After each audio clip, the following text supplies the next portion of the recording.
Bonjour à tous, aujourd'hui nous allons parler deadlift, Jefferson curl, donc deadlift dos rond, et parler des différents contextes dans lesquels nous allons travailler ces deux mouvements. On attaque de suite, go!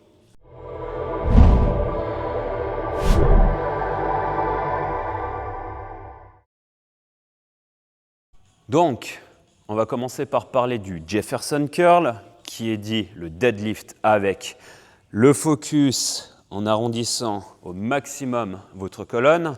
Donc, si on veut aller dans un axe de progression, l'idée serait de commencer par faire avec un bâton juste pour comprendre le mouvement ou pour toutes les personnes qui ont déjà des douleurs au niveau lombaire. Très souvent, les personnes lombalgiques sont des personnes qui manquent vraiment de mobilité au niveau de leur fond de dos. Donc le but, c'est de leur redonner cette mobilité. Donc on va commencer par un bâton, tout simplement, qui n'a pas de poids. Et le but est d'intégrer cette notion d'arrondir au maximum toute votre colonne, en arrondi, en enroulant et en déroulant. Et on effectue plusieurs répétitions jusqu'à ce que la personne arrive à conscientiser l'activation de ses fessiers et de ses abdos pour maximiser l'enroulement ainsi que la rétroversion du bassin dans son Jefferson curl. Dans un premier temps, on va commencer avec un bâton avant de passer sur une barre à vide ou alors sur un petit poids léger. Le fait de mettre un peu de poids va accentuer la tension qu'on peut mettre sur le fond du dos. Donc même principe, jambes tendues, j'enroule complètement ma colonne, je peux passer un petit moment au fond de mon mouvement pour gagner l'amplitude et je réenroule. Vous pouvez même ajouter à ça un peu de torsion, donc je descends gentiment sur le côté, d'un côté, je réenroule, de l'autre, je réenroule, etc., etc. Donc, un bâton, un poids léger, une barre à vide, vous pourrez même sans autre charger un petit peu la barre. Nous pouvons également le faire d'une fois que la personne a travaillé 1 à 2 fois par semaine cet exercice sur plusieurs semaines, et c'est de rajouter un petit peu de poids dans son mouvement, mais toujours de manière contrôlée. Le but de cet exercice, en plus de redonner de la mobilité au niveau de vos lombaires ainsi que de toute votre colonne, est de renforcer tous les petits muscles profonds, les multifides, les interépineux, les paravertébraux, etc., etc. Donc c'est un exercice également de renforcement.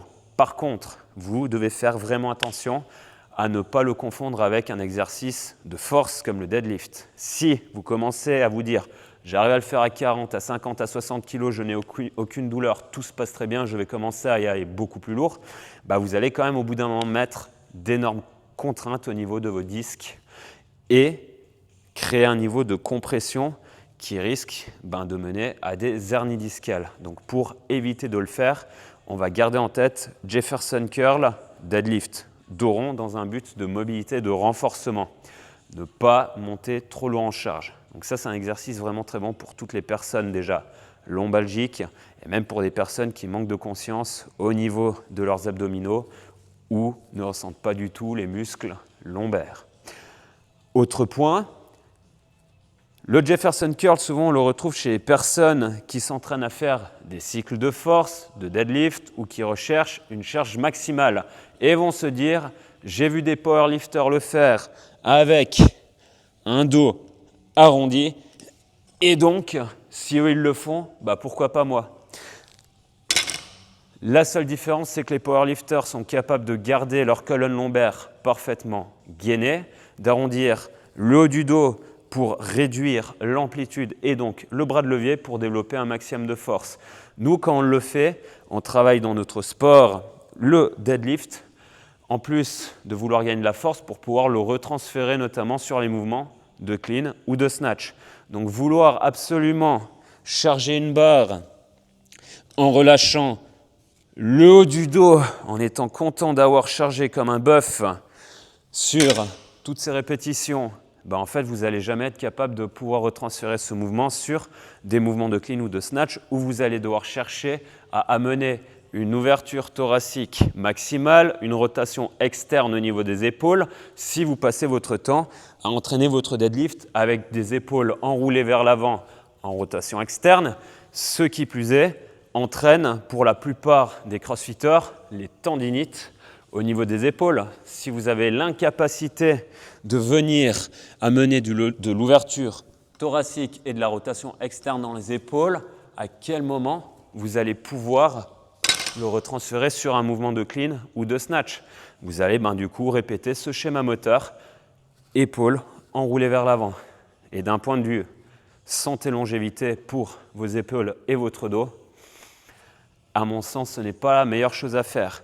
Si une fois vous devez rechercher un 1RM deadlift et que ça reste vraiment exceptionnel, 1 à 2 fois dans l'année, où vous donnez tout ce que vous avez et que vous avez un petit niveau de déformation qui apparaît, mais comment vous avez éclaté votre paire, il n'y a pas de mal à ça. La problématique, c'est de répéter des centaines de répétitions avec une grosse déformation sur le mouvement. Si dès que vous approchez de votre 75-80%, toutes vos répétitions commencent à ressembler à ça, alors là, par contre, on va se retrouver dans un méchant problème. Vous avez l'incapacité de ne pas vous déformer pendant un mouvement, ce qui se traduit par une faiblesse de toute votre musculature profonde qui, elle, est censée stabiliser votre squelette pour permettre à vos muscles puissants, donc les muscles plutôt superficiels, de développer de la force pour produire le mouvement.